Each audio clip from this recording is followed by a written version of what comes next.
the Islamic spirit is something that I've been coming to now for over a decade, and I really have always, every time I come to Canada, I wonder why I'm living in the United States, but that's another matter. I mean, you have Trudeau, we have Trump, you have maple syrup, we have that phony corn syrup that they call maple syrup. But I was very heartened by what I saw here, because I've actually been for a very long time asking Muslim physicians in the United States, why don't we have a teaching hospital? And it's actually really bothered me that we have so many physicians in the United States. In fact, we have the number of physicians in the United States is such that if they all left to join ISIS, we would have a major crisis in our healthcare system in the United States, and that's simply a fact. When David Letterman can say on national television, I went to my physician and he said, face Mecca and cough, and everybody in the audience laughed, you know that people are experiencing Muslims as their primary healthcare physicians. It's amazing that they can be frightened of Muslims and think that they're out to get them, and then their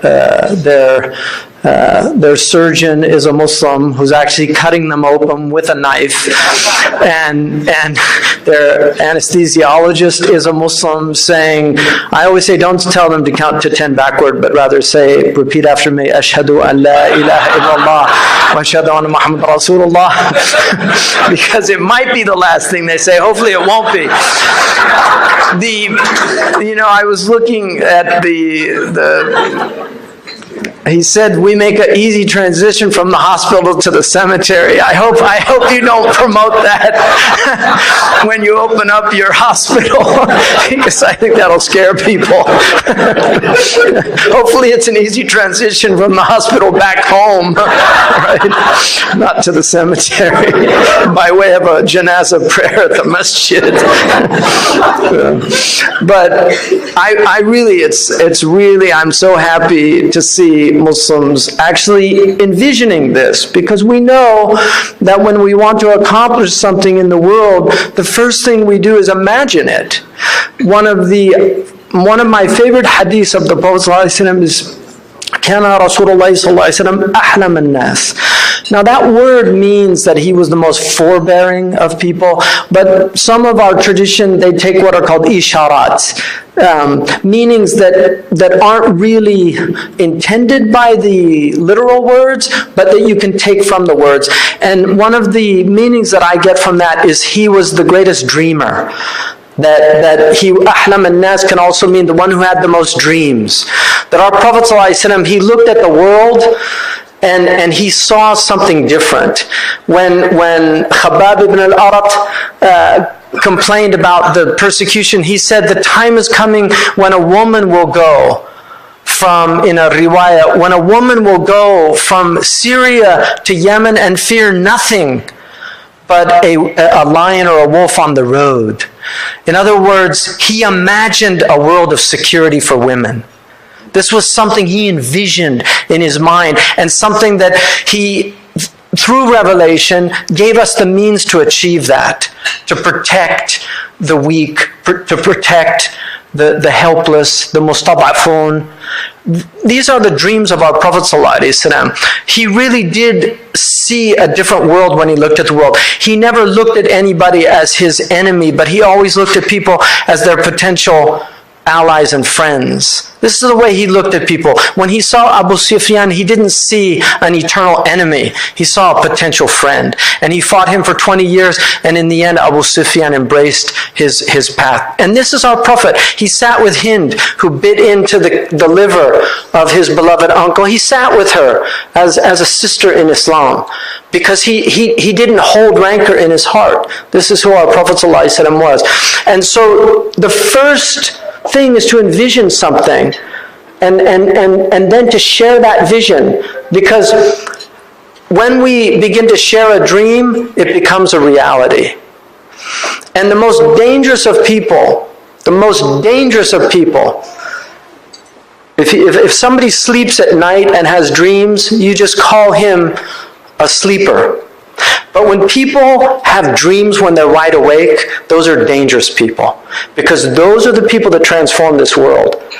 And that is what you're envisioning here. You're envisioning a dream of something that should not be 1 or 2 or 3.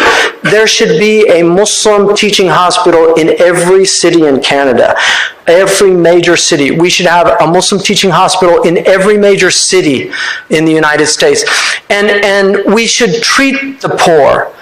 And we should treat the needy. One of the most important institutions in the United States is the Mayo Clinic. And Bill and Charlie, who were the founders of this clinic, 30% of all their patients were given their bill with paid in full because they actually donated. 30% of all of their medical practice was volunteer, because they believed that a physician was first and foremost a servant of the people and not somebody who gets rich off the calamities and trials and tribulations of people. Everybody needs to make a living, and there's no reason why you shouldn't make good livings as physicians, but medicine is a vocation, from the Latin vocare, a calling. And if it's not something deep in your heart, you really shouldn't be a physician, because physicians are meant to be healers. Our Prophet ﷺ once fell off a horse, and he hurt his back. And a man came to see him, and he said, "Who are you?" He said, "Ana tabib, I'm a physician." He said, "Bal anta shafiq, you're not a physician, you're a compassionate person. God is the physician." It's such a beautiful statement of how he looked at the world. The Prophet ﷺ, one of the intriguing things, Ibn Khaldun said that the Prophet ﷺ did not come to bring us medicine. He came to bring us a revelation to draw us near to our Lord and to be able to be in the world with intelligence. But he said, but he brought the principles of medicine. In fact, in the verse in the Quran, Kulu washrabu wa la tusrifu innahu la yuhibbul musrifin. When one of the Greek physicians heard this verse, which says, eat and drink but not to excess, for surely God loves not those who do things to excess, he said, your prophet didn't leave anything for Galen. Lam yatruk nabiyyak shay'an li jalinus. We know now that 80%, this is according to the National Institutes of Health, that 80% of illnesses are directly related to what people eat, what they imbibe, when they smoke, when they drink, when they overeat, when they eat foods that are bad for them. And yet so little of our medical education is directed towards dietary guidelines. Very few physicians have more than 3 units in nutrition, and yet nutrition is so important to the health of a human being. Why have we neglected that aspect? One of the quickest ways to reverse cardiac disease is to go on a radical diet for a period of time, which is largely a plant-based diet. And this has been proven at the finest institutions, medical institutions in America. So why isn't this being prescribed? Why do we do, they say, oh, that's too radical. And yet sawing a person's sternum open, taking a vein from their leg and sewing it onto their heart is not radical. The idea that people are helpless and they can't comply, non-compliance, you have to teach people how to eat. Teach people how to live. Our Prophet ﷺ, once a man came to him and he said, Ashtaki sadri ya Rasulullah. He put his hand on his chest and he said, Innaka maf'ud. You have a heart problem. It's amazing. It's like he scanned his chest. And he said, you have a heart problem. He said, Idhab ila Harith ibn Kalada fa innahu yatatabbab. Go to Al-Harith ibn Kalada because he knows how to treat these things. So he referred him to a cardiologist. Right? Harith ibn Kalada is the one who said, and because the Prophet zakkahu katabib, because the Prophet said this, it's as if it's a hadith, and it's recorded in our tradition as a hadith. The Prophet ﷺ was reported to have said, Al-ma'idatu baytu da. وَالْحِمْيَةُ رَأْسُ الدَّوَاءِ. The stomach is the source of illness, and diet is the basis of the cure. This is in our tradition. The Prophet ate very little. He was not somebody who ate a lot. He actually had a semi-vegetarian diet. Months would go by and they saw no cooked food in his house. This is well known in the Sirah. Sayyidina Omar, during his period, he actually prohibited eating meat 2 days in a row. He considered it to be unhealthy. This is in our tradition. We now know that meat is actually not good for you constantly to be eating meat, and it's actually good to go through periods of hunger. We know now that the body was designed to go through periods of famine, and hence Ramadan is a time when you're actually supposed to cut down on your food. You should lose weight, and yet Muslims gain weight in Ramadan. I mean, these are the contradictions of our community. But our Prophet ﷺ, there's two hadiths in the Muwatta about meat. One of them is Sayyidina Umar said, إِيَّاكُمْ وَاللَّحْمِ فَإِنَّ لَهُ الضَّرَاوَةِ كَضَرَاوَةِ الْخَمْرِ. Beware of meat because it has an addiction like the addiction of wine. That people get addicted to it and then they can't eat anything if it doesn't have meat in it. And yet our Prophet ﷺ ate very little meat. He was not known to consume a lot of meat. He never ate beef meat. He actually said that the meat of cows is a disease, and in its milk is a cure. That's one of the mushkil hadiths in our tradition because it's a sahih hadith. But he never ate beef. There's no hadith where he actually ate beef, although veal is mentioned in the Quran because Ibrahim a.s. brought veal to give to the person. So our Prophet ﷺ was very concerned with health. In fact, in the book Nabawi of Imam al-Dhahabi, he mentions that Aisha actually was so knowledgeable in medicine, and her cousin Hisham asked her, where did you learn all this medicine? She said, I used to listen to the Prophet's discussions with the doctors. So the Prophet was very interested in healing. And the Quran talks about the shifa. The shifa is part of our tradition. We know now the benefits of honey. I'll give you one example. And I'm not opposed to allopathic medicine. I think allopathic medicine is one of the great gifts that humanity has achieved. But it's so abused. It's so grossly abused because of the profit factor. There's so much in research and development that simply goes to these drugs that they can make money from. So all the orphan drugs are never studied because there's no money to make it. We now have something that's close to a cure for hepatitis C, and yet it costs tens of thousands of dollars. And so we have all these people in sub-Saharan Africa with hepatitis C that will never get that cure. The vaccines also an incredibly overused. I mean, now we have, if you look at the vaccine schedules for children, it's unbelievable to give children vaccines for STDs. I mean, why are we doing that? Why are we doing that instead of teaching them absolutely to be abstinent and to be chaste? Why are we giving them recombinant genetic material from pooled serum of blood of really the lowest dregs of society and not fully knowing what this stuff is doing? And that's the truth. We really don't know because there's so many variables in these sciences that are very difficult. And again, I'm not opposed. I think there are aspects of vaccine. The Muslims were the first people to use vaccination. The Ottomans actually, the English got vaccination. Everybody thinks Jenner discovered vaccinations. No, Lady Montagu, who was the wife of the Turkish ambassador, and you can Google this on Wikipedia, Lady Montagu, who was the wife of the Turkish ambassador from England, used to go to the bathhouses and notice that none of the women had pox skin. And it was so strange because in England it was very common for women to have the effects of smallpox. And she asked the women, doesn't anybody get smallpox here? And they said, no, we treat our children. And she said, how do you do that? And they took her to somebody that did it, and they used to take from the pox and they would give the child the smallpox, and they would get this mild version of it, and then they would have immunity to it. She was the first woman to get English children. Her children were given these vaccinations, and then she took them back to England. Initially, all of the English physicians were opposed to it, but eventually it caught on.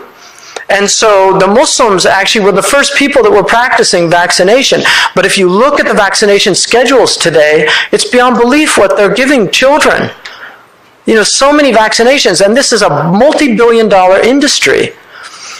And there are many other aspects, and so I really feel like the Muslims, we should be at the forefront of looking at a lot of these alternative dietary things. We know in New Zealand, and I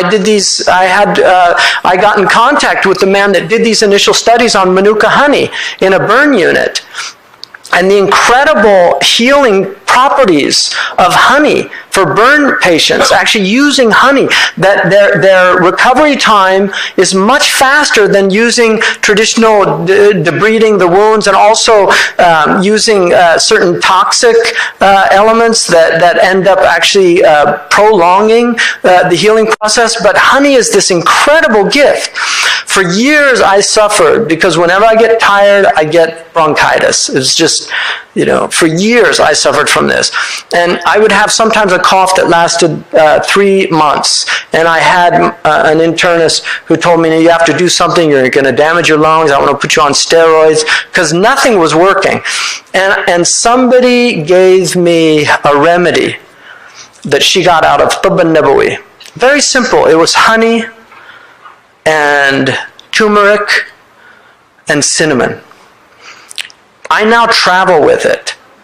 And I have not had a cough since I started using that, really. And I wanted to actually bottle it and sell it, because there are no good cough medicines on the market. I don't care what you say, they don't work. But this thing is amazing. It's two tablespoons of honey. Get good honey, local preferably. 1 teaspoon of turmeric and half a teaspoon of cinnamon. It's amazing. That came out of one of these books. The ancient people knew. I'll give you another example. There's something in Saudi Arabia, like I discovered this, they call it the ilq. You know, it's like it's a gum that they chew. And I have a friend, he's a MD from Harvard. The best in the West, no offense to any of your medical schools, but it's probably Johns Hopkins, but Harvard is up there. Graduate of Harvard in cardiology.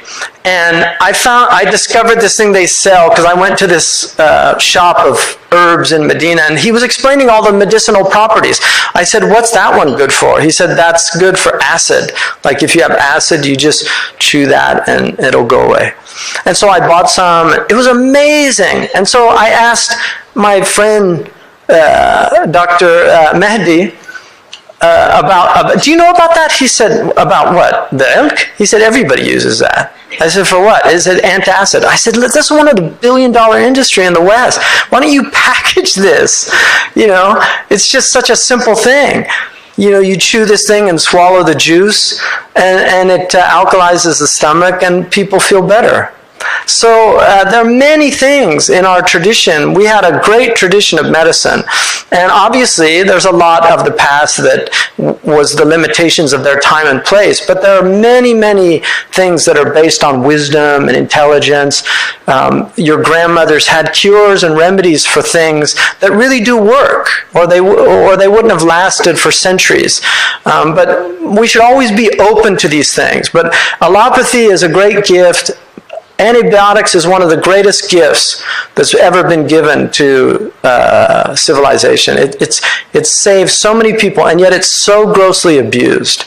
It's given for ear infections that are viral. It's just so grossly abused. And now we're getting all of these horrible drugs. I wrote a paper 25 years ago called When Antibiotics Fail, because I'd read a book by a researcher from Mark Lappé. He's a biologist from Berkeley, and he wrote a book in the 1970s called When Antibiotics Fail, warning about the overuse of antibiotics and the great crises it would eventually cause. So we have these people that know these things, and yet we ignore these things, and this is the stupidity of our race, because we're so driven, our species, because we're so driven by greed.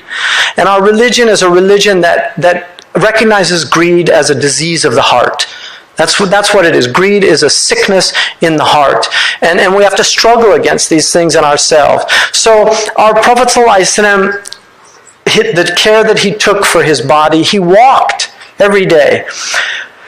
I was with a physician. I was with a friend of mine from Saudi Arabia who supports diabetes research, because in Saudi Arabia, one of the greatest epidemics that they have is type 2 diabetes, because people don't walk anymore and they drink sugared tea all day. And so if you're over 40, invariably you will have diabetes in Saudi Arabia. And increasingly young people getting it because of the obesity crises that we're seeing in the Gulf states. But we were with one of the leading centers for the study of diabetes, which is at the University of San Francisco, and we met with the top researcher there. He's a Hindu-American physician. And this man asked him, what's the most cutting-edge thing in type 2 diabetes? He said, Khalid, if I tell you, you're just going to laugh. He said, what? He said, walking 10,000 steps every day. He said, that is the best thing that you can do for type 2 diabetes. Just go out and walk 10,000 steps. So just as an experiment, when I was in Mecca, I took a step counter and I did Umrah. It was 10,000 steps. I'm not making this up. It just amazed me. It was 10,000 steps. And we know that the body is designed to walk 10,000 steps a day. That's a couple of hours. It's about an hour and a half of walking. And yet people don't walk. If you walk, walking is one of the best treatments for depression, especially walking in natural environments, like amongst trees, in mountains. Just walking, you will begin to feel better. Kierkegaard said, I never was depressed except that I took a walk, and by the end of a long walk, I felt so much better. These are the things that we know. This is called binary therapy in some traditions, of just walking. Those who walk humbly on the earth. This is how God described who? Ibadur Rahman, the servants of the merciful, who walk on the earth humbly. The Arabs say, al-harwalatu dawa'un la yukhti, that brisk walking is a treatment that will never fail. I had one of my teachers in Mauritania was diagnosed with type 2 diabetes. He took that proverb seriously. He started walking every day for a couple hours because he didn't want to take the medication, and he was cured of his type 2 diabetes. These are realities that we need to educate people about. We need to do research on these things. So there are many, many things that I feel like the Muslims should be at the cutting edge. We should have more things like, there's an ophthalmologist here. We have something called Ahmed Shunt, right, which was discovered by a Muslim. We need more Muslims doing research. Instead of just being physicians, start doing double-blind studies about things that you can see for yourself. There are a lot of things that you can do, and we should be contributing. This is what the Muslims are. We're contributors to civilization. We took civilization for a long time. We were the heads of the caravan. Now others have taken it, and unfortunately they're driven largely by profit. We were driven largely by profits as well, but we spelled it P-R-O-P-H-E-T-S. They spell it P-R-O-F-I-T-S. So you're either driven by profits or you're driven by profits. And you have to choose what's driving you. And so it's really important for us as a community. So I really hope that you take this seriously. I would love to see the Canadian physicians do this. I would recommend a few things. One, that you look at what Walid al-Futayhi did in Jeddah. He's an extraordinary man. He was a urologist, I think, from Boston. He studied at Boston University. He went back to Jeddah, and he built a beautiful Islamic hospital designed by Sami Angawi, the great Muslim architect from Mecca, in a traditional, it's one of the most stunning buildings you ever see, and he designed it based on Muslim principles. And it's really a beautiful building. Our ancestors built the most beautiful buildings in human history. If you look, whenever the Israelis want to highlight their tourism, what do they put? They don't put any synagogues. They put the Dome of the Rock. Israelis. They put a Muslim masjid as a symbol of beauty in their country. When the Hindus want to highlight coming to India, to entice people to come visit India, what do they put? The Taj Mahal, a Muslim building, the Taj Mahal. when the Spanish want to highlight people coming to Spain to visit their buildings, what do they put? The Alhambra Palace.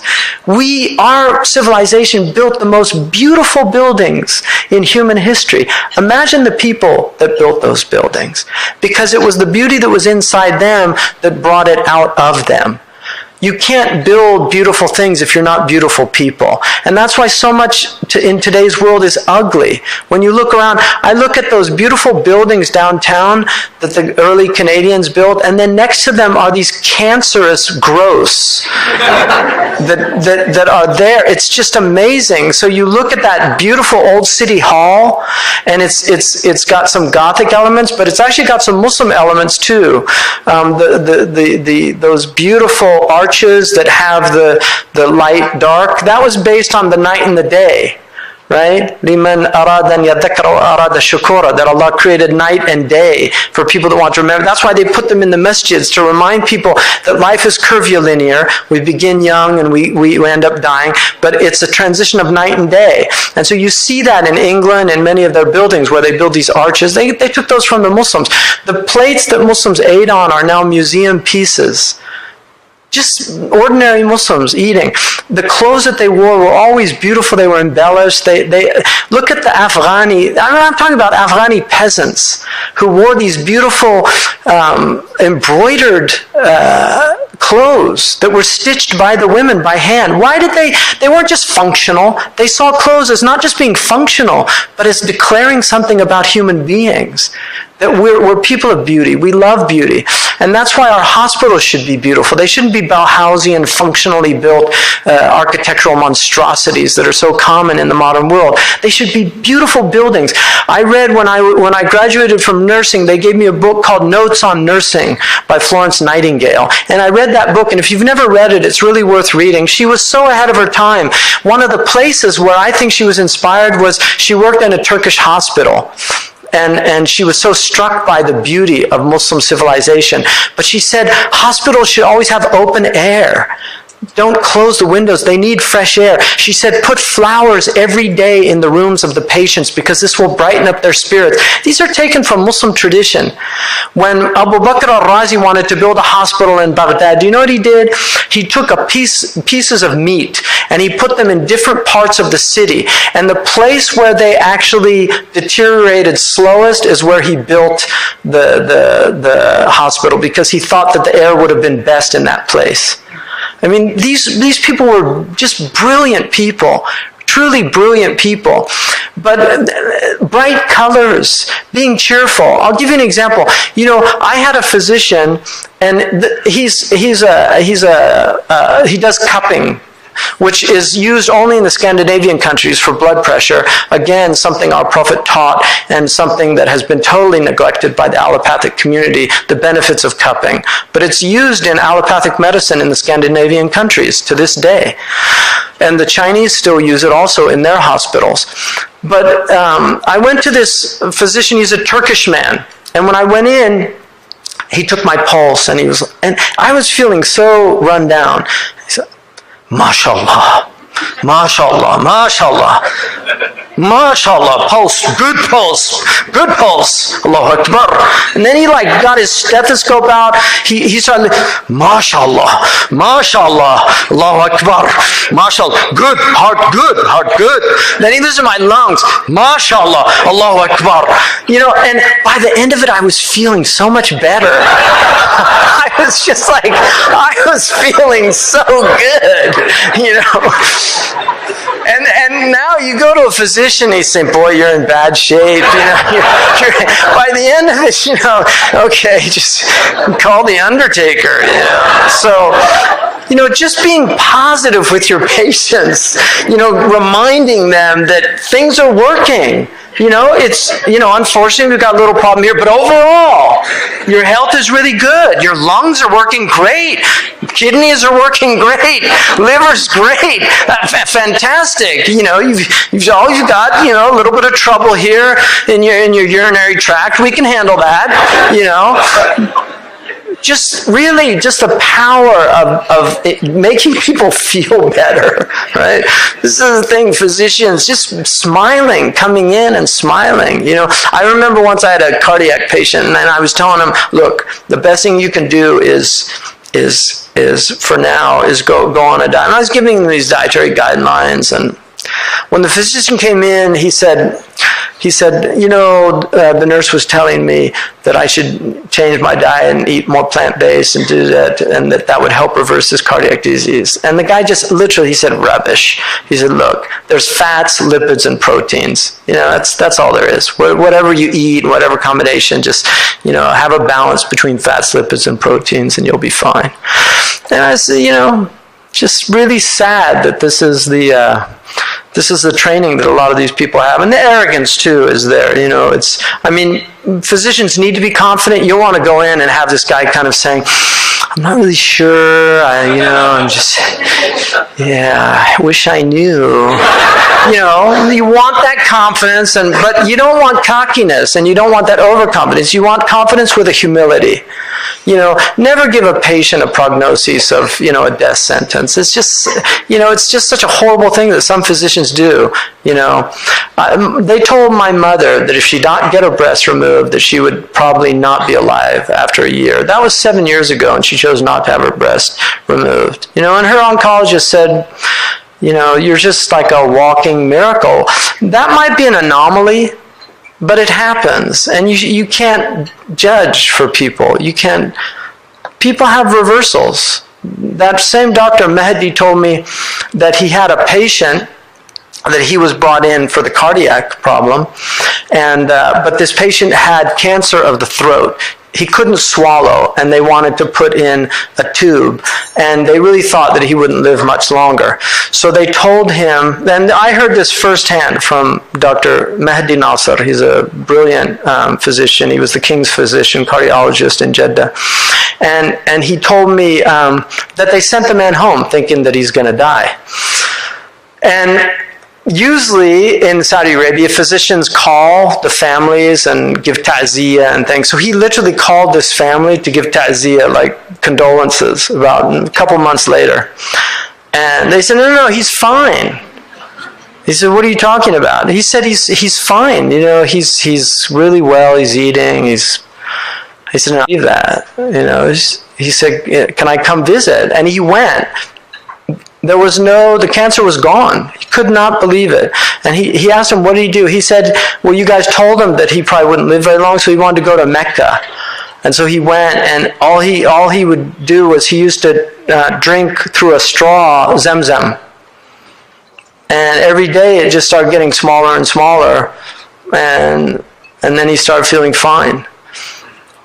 So miracles do happen. You know, I wouldn't give people false hopes, but I would always allow for the possibility that we do believe in miracles. We do believe in reversals, but whatever God wants, ajal is ajal, and we can't avoid it. But we should always allow for that possibility of giving hope. Our religion's a religion of hope. We should always look at hope. So I'm really hoping, my hope is a thing with feathers that perches in the soul.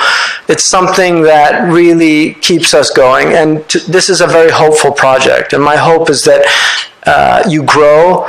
I'll put you on my Facebook, hopefully drive some more traffic to you. I would love to see your organization grow and become really strong. I'm really happy to see so many young physicians in here. And no offense to the older physicians, but we're transitioning out. You know, our replacements are here.